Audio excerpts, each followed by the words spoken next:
For this video mga ka-FW, ay magprito muna tayo ng isda mga ka-OFW. At ang ulon ng isda mga ka-OFW ay sigang natin. Yun, basic ingredients lang mga ka-OFW. At pagkulo na ng tubig ay ilagay na natin yung isda mga ka-OFW. Yun. Sarap niyan mga ka-OFW. Yun, kumulo na nga at ilagay natin yung mga gulay mga ka-OFW.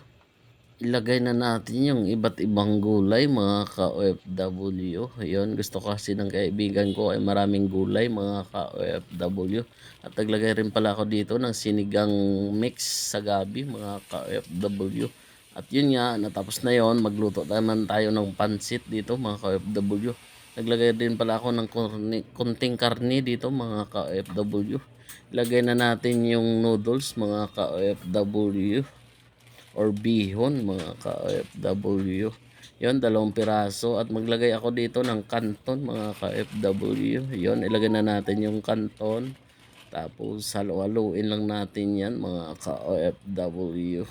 Yon, basic ingredients lang sa mga pagluluto ng pansit. Yon, hindi mawala yung tuyo at saka oyster sauce para mas malasa mga ka-OFW.